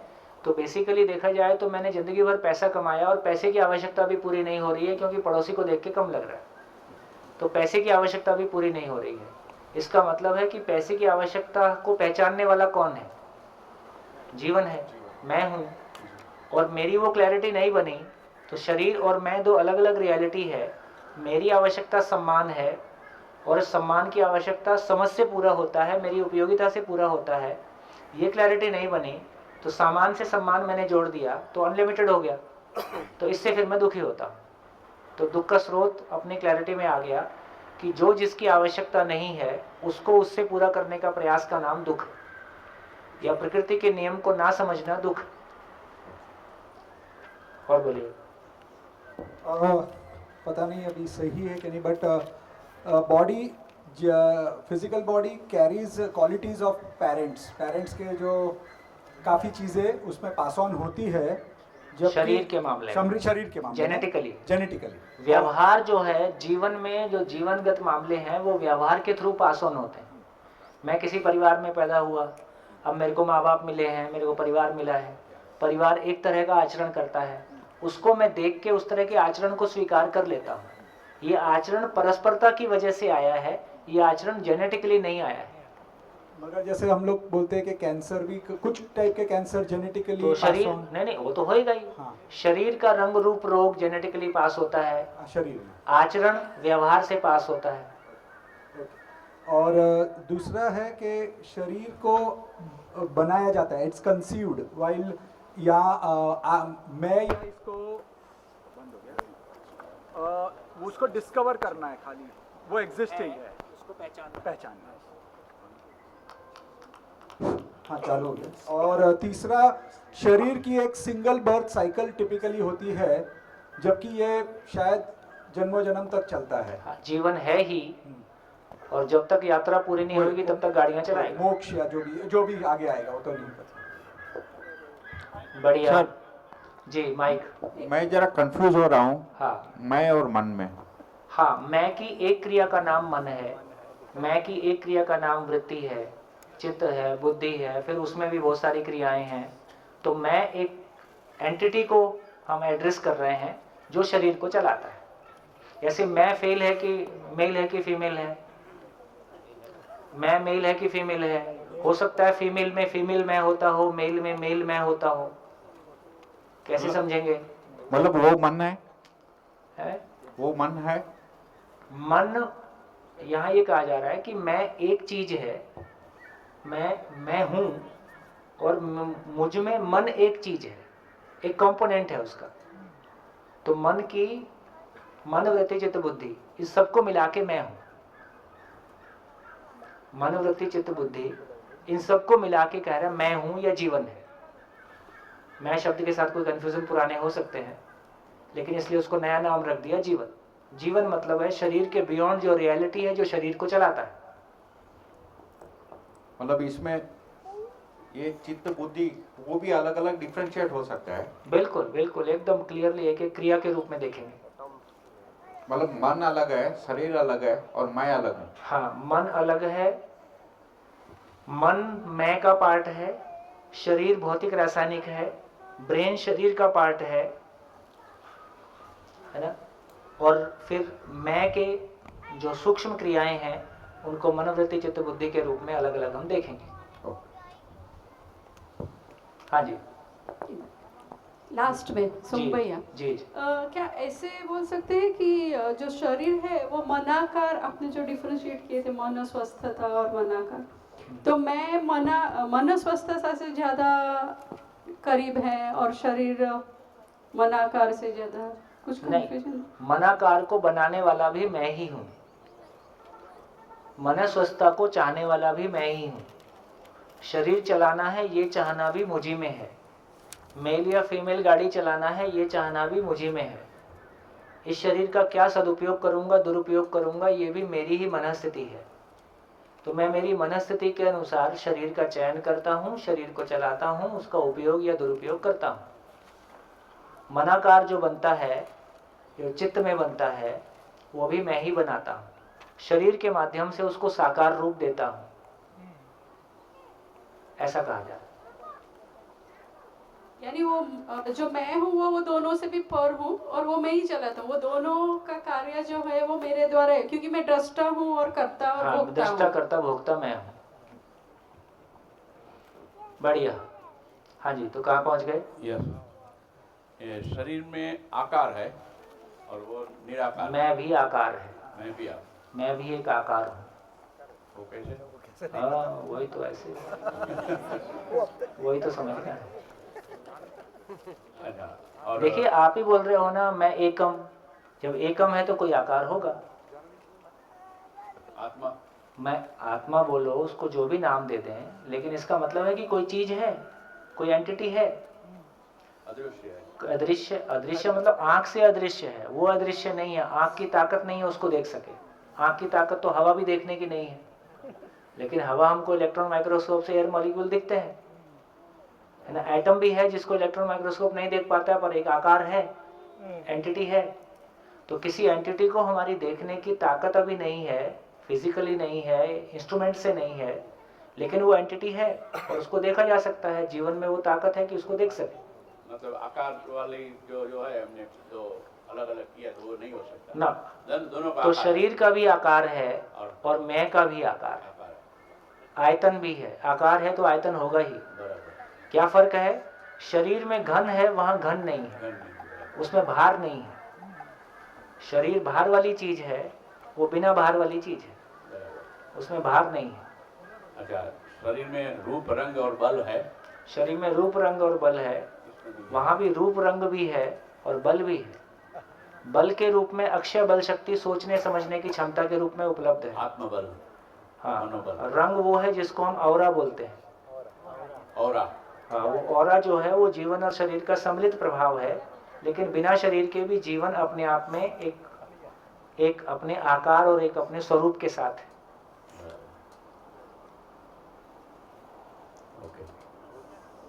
बढ़िया।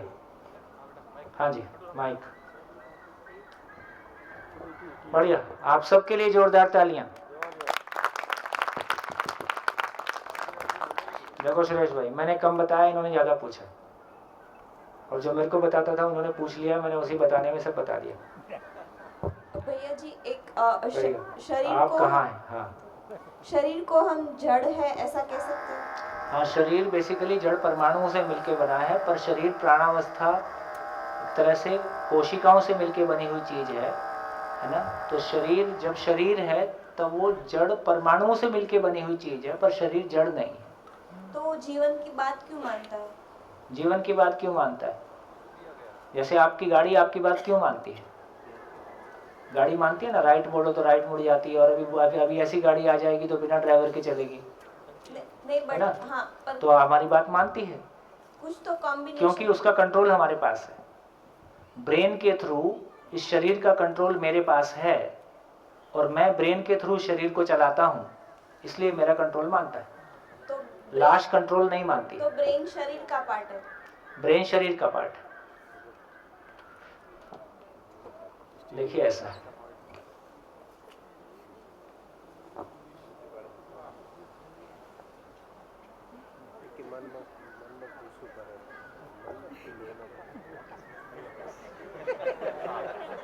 ये आप हैं।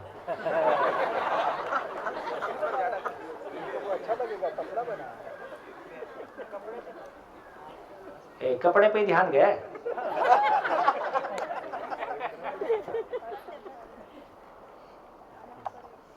इसका नाम ब्रेन है।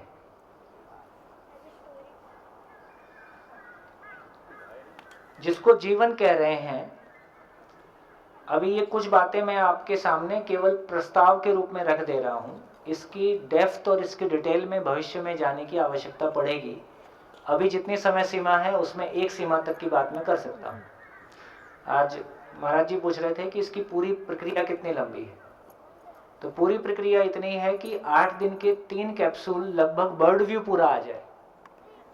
बर्ड व्यू कितना है, ये संसार क्या है, मैं क्या हूं, करना क्या है, ये बर्ड व्यू हो गया। बर्ड व्यू पूरा आ जाए इसके लिए 3 कैप्सूल, लगभग 2 या 3।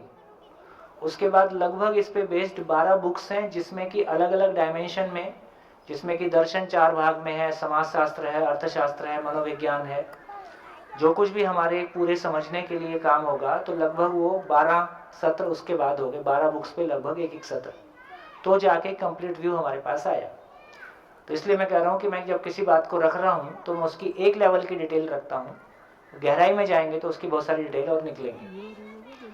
तो जब जीवन की बात कर रहे हैं, जीवन जिसको बोल रहे हैं, वो सूक्ष्म अति सूक्ष्म एक कण के रूप में है। कितना सूक्ष्म, जितना परमाणु होता है, इतनी सूक्ष्म कोई एंटिटी, मेरा होना, मैं सूक्ष्म अति सूक्ष्म एक इकाई का गठन दूसरी इकाई को टच नहीं करता है, एक निश्चित दूरी से उसको पहचान लेता है। तो वो जो कोशिकाओं के बीच में जो खाली स्पेस है, तो ये जीवन नाम की सूक्ष्म अति सूक्ष्म परमाणुविक स्वरूप की एंटिटी, चैतन्य इकाई जो मैं हूं, ये शरीर के उन कोशिकाओं के खाली स्पेस से हॉरिजेंटली, वर्टिकली, 3 डायमेंशनली गुजरता है।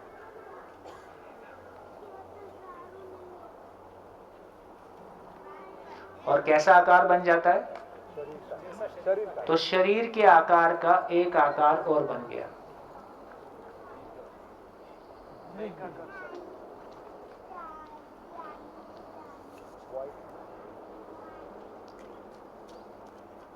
इसको जीवन का कार्य गति पथ बोलते हैं। जीवन जिस तरह से शरीर को चलाता है, जीवन का कार्य गति पथ,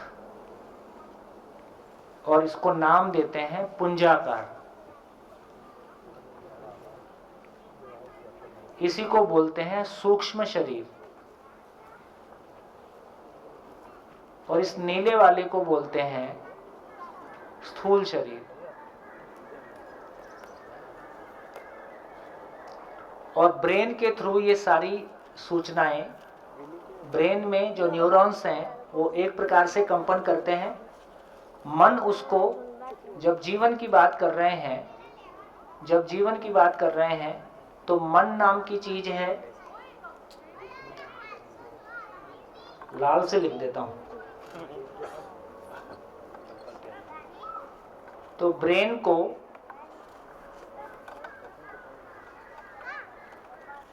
को डायरेक्टली चलाने वाली चीज मन को चलाने वाली चीज वृत्ति को चलाने वाली चीज चित्त को चलाने वाली चीज बुद्धि, और आगे बात करेंगे बुद्धि आत्मा के प्रकाश में काम करता है। अब मैं 2 एग्जाम्पल लेता हूं ताकि हमारी क्लैरिटी बन जाएगी कि ये जीवन और शरीर के बीच में आदान प्रदान कैसे हो रहा है। अब एग्जाम्पल लेते हैं कि मान लीजिए मच्छर काटा। मच्छर कहाँ पे काटा? टांग में। मच्छर काटा। मच्छर काटने की सूचना मुझ तक कैसे पहुंचेगी? तो स्पर्श से जो भी हमारा नर्वस सिस्टम के थ्रू वो कहां तक पहुंच गई? वो ब्रेन तक पहुंच गई। अब साइंस कहता है कि ब्रेन शरीर को चलाता है और कुछ नहीं होता है, केमिकल लोचा है, ठीक। तो एक तरीका ये हो सकता है कि ब्रेन से डायरेक्टली इंस्ट्रक्शन आ जाए कि भाई इसको उड़ा दो, आगे कुछ होता ही नहीं है, बात खत्म हो गई, यहीं पे बात खत्म हो गई। लेकिन जब थोड़ी सी और गहराई में जाते हैं, हम सोचते हैं, तो हम 2 एग्जाम्पल लेते हैं। पहली बार में जिसको काटा मच्छर ने, वो जैन परंपरा से था। हाँ, है ना। अब जैन सॉफ्टवेयर कैसे काम करेगा? तो यदि पक्का जैनी होगा तो सपने में भी मच्छर नहीं मारेगा और इंस्ट्रक्शन आएगी उड़ा दो। अब ये जैन सॉफ्टवेयर कोशिकाओं में रहता है ब्रेन की, या ये कहीं ऊपर रहता है? तो पता चला कि चित्त एक जगह है जहां पे सारा मेमोरी होता है। ब्रेन का मेमोरी अपना अलग है, ब्रेन का एक अपना अलग मेमोरी है, लेकिन जो बेसिक मेमोरी है वो चित्त में है। तो जहां मेरी मान्यताएं हैं, कंडीशनिंग है, मैं हिंदू हूं, मैं पुरुष हूं, मैं स्त्री हूं, जो कुछ भी हमारी सारी मान्यताएं हैं वो चित्त में स्टोर्ड है। दूसरी बार उस मच्छर ने जिसको काटा, मच्छर का दुर्भाग्य, वो सरदार था। अब क्या होगा?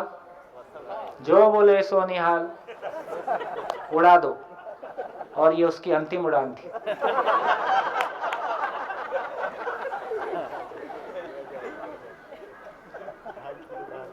तो मच्छर काटने जैसी छोटी सी घटना में भी आदमी का बिलीफ सिस्टम पूरी तरह से काम करता है।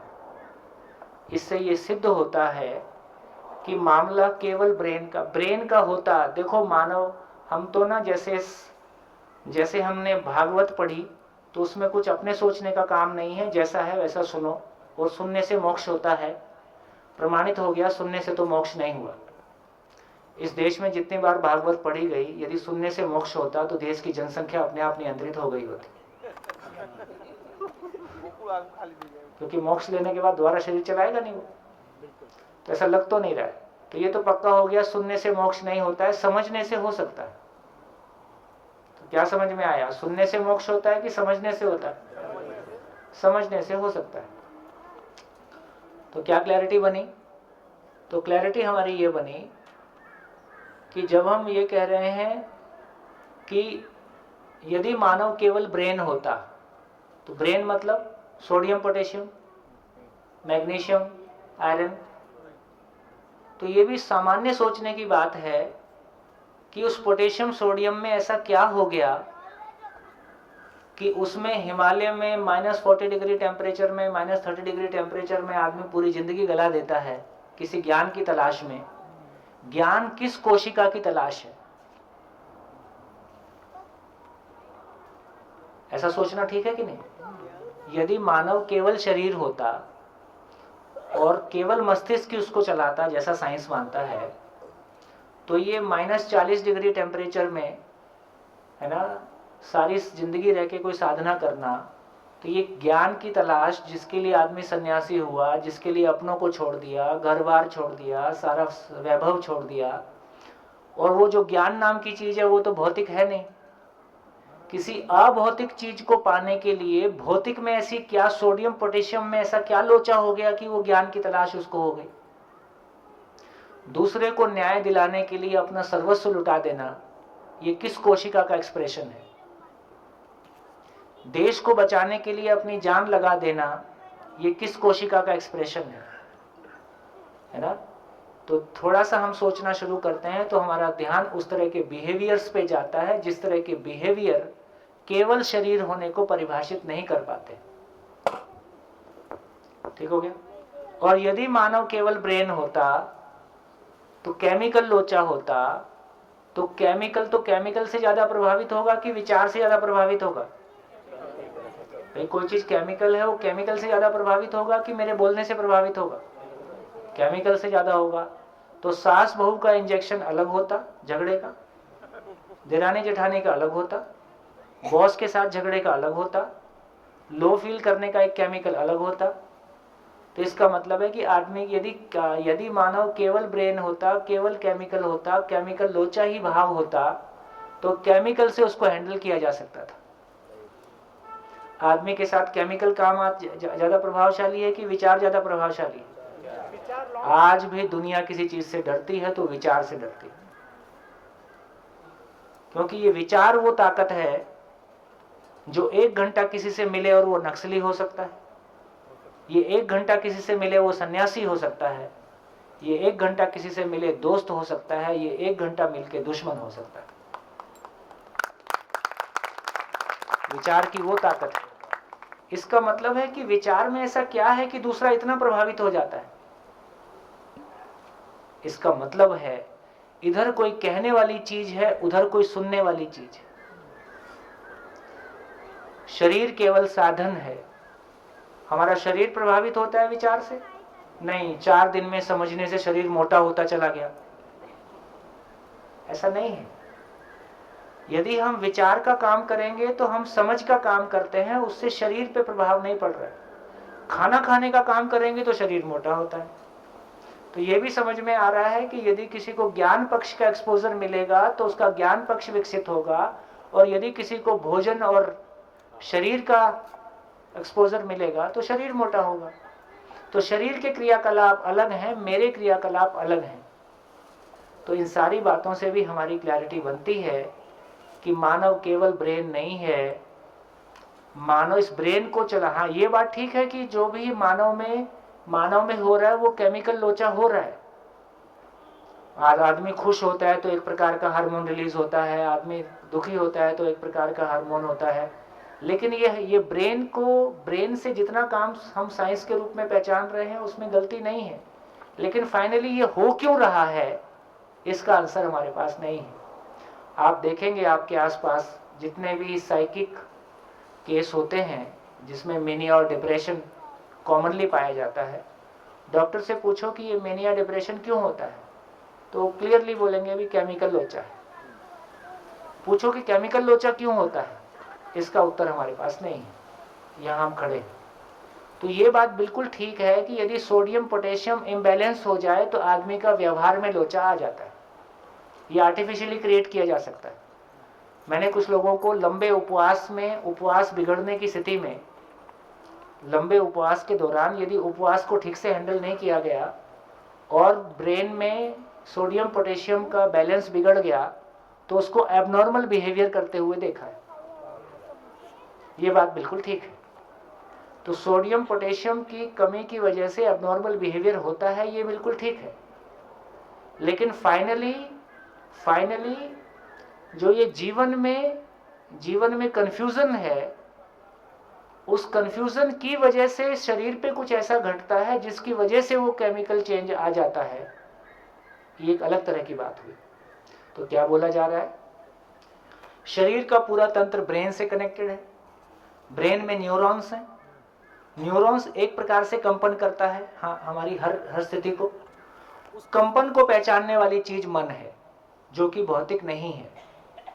उस मन को पहचानने वाली चीज वृत्ति है, वृत्ति को पहचानने वाली चीज चित्त है, चित्त को आदेश देने वाली चीज बुद्धि है। तो फिर ऊपर का कनेक्शन पूरा काम करता है। तो किसी व्यक्ति में कितना जागरण हुआ है, यदि सामान्य स्तर के लोगों को देखेंगे, ऐसे तो सभी मानव में मन, वृत्ति, चित्त तीनों के संयोग में ही, इसी को कल्पनाशीलता बोलते हैं। लेकिन कोई लोग ज्यादातर मन के लेवल पे ऑपरेट करते हैं। मन के लेवल पे ऑपरेट करने वाले लोगों की पहचान कैसी है?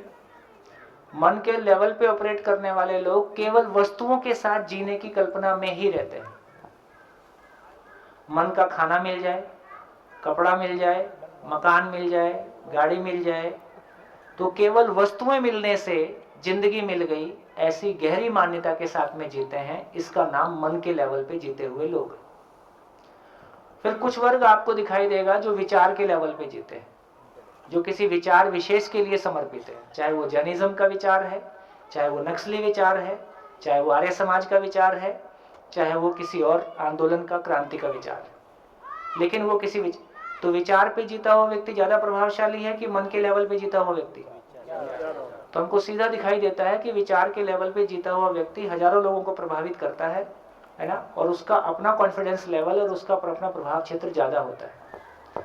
फिर चित्त का लेवल का मतलब है कि उस विचार को जमीन पे ट्रांसलेट कर देना, हजारों लोगों को उस काम में लगा देना, ये चित्त का लेवल हो गया। तो अभी संसार में आप पाएंगे तो कौन से लोग सबसे ज्यादा हैं? मन के लेवल वाले लोग सबसे ज्यादा है। तो ये हमको सामान्य उससे पता चला। तो इससे हमारी ये क्लैरिटी बनी कि बेसिकली ब्रेन को चला, ये सारी चीज को एक साथ मिला के बोला मैं या जीवन।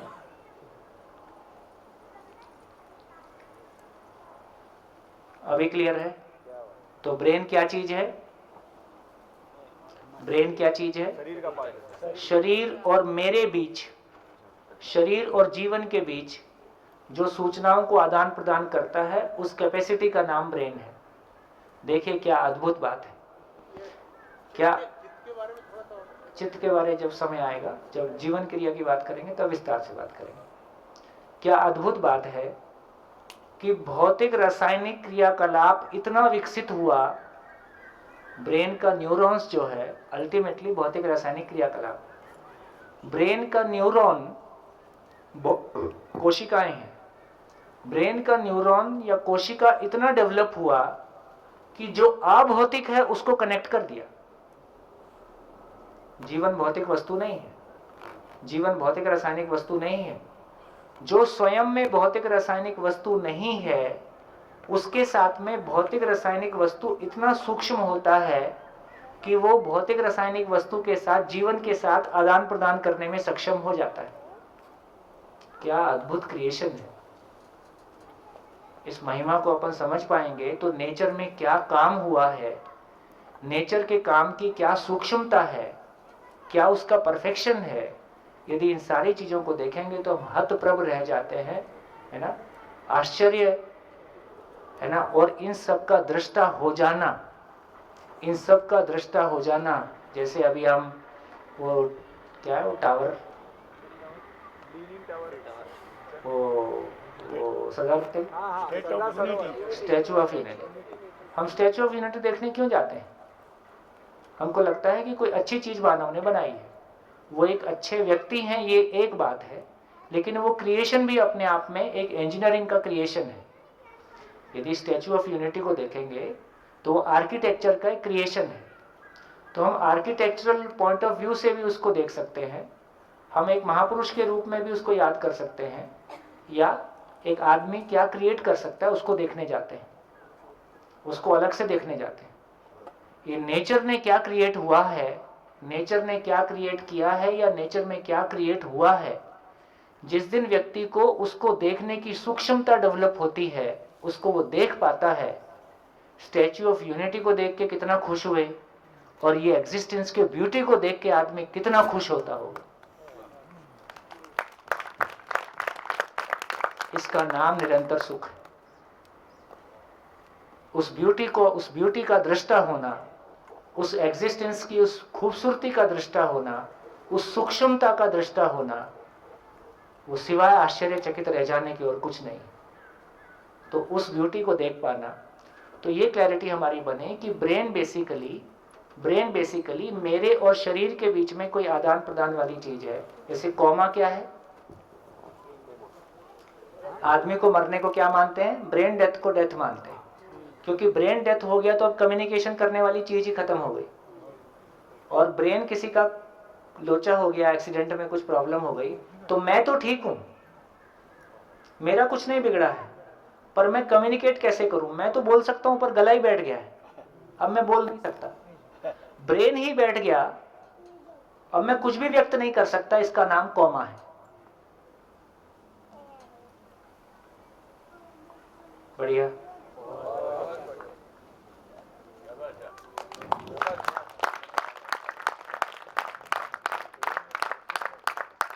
ऐसे हम सब चीज पे ध्यान दे सकते हैं, सब समझ सकते हैं।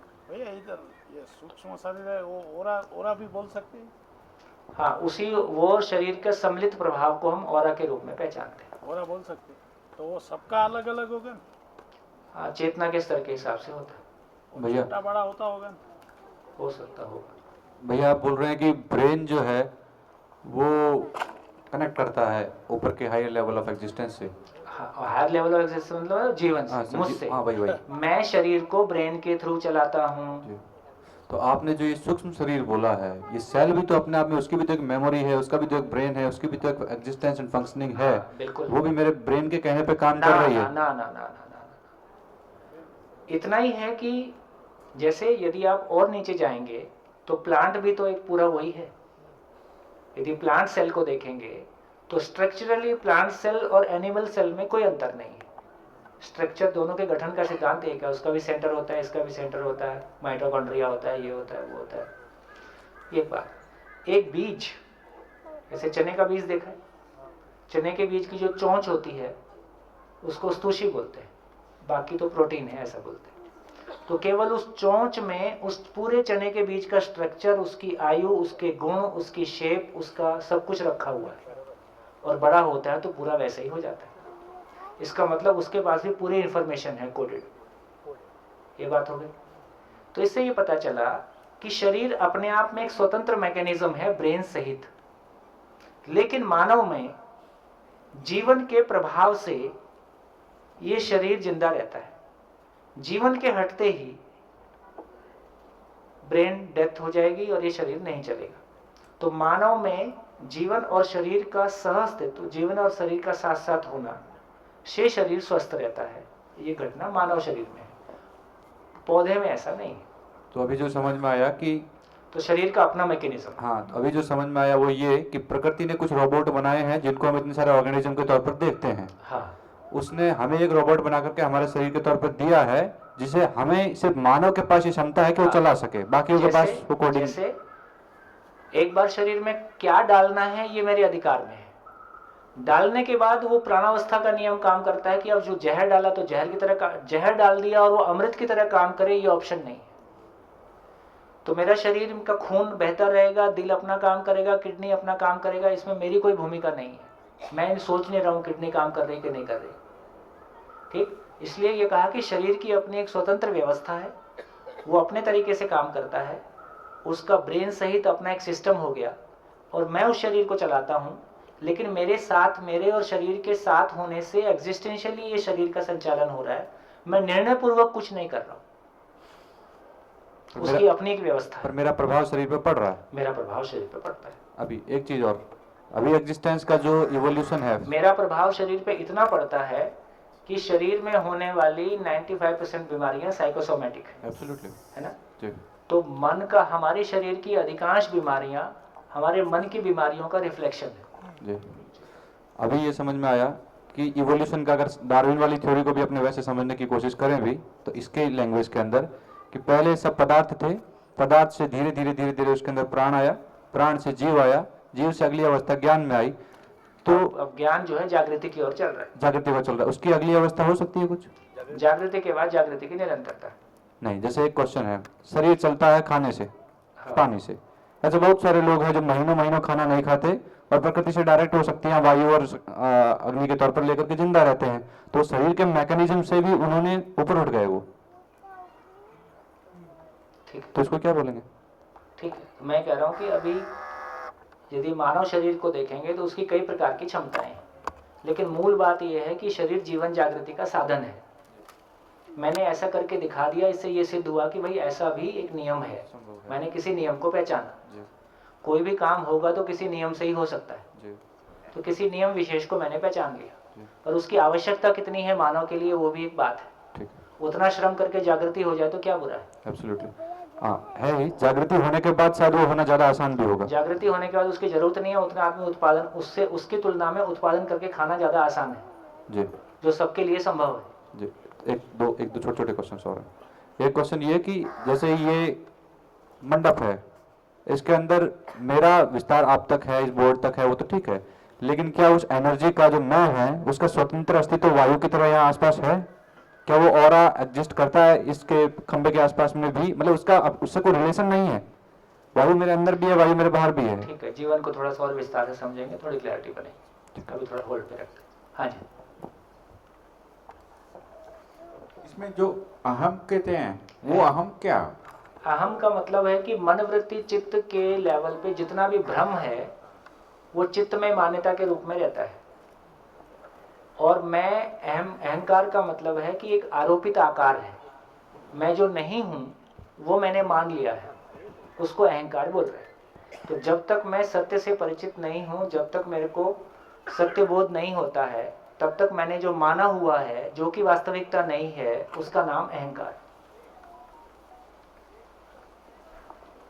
हाँ जी, हो गया? तो क्या क्लैरिटी बन गई?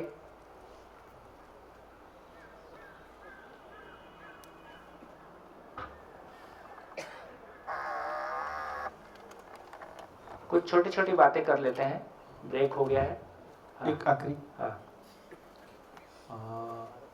जैसे पहले हमने समझा कि ब्रेन के अपने फंक्शंस है और वो चित्त की मेमोरी को इन्फ्लुएंस करता है।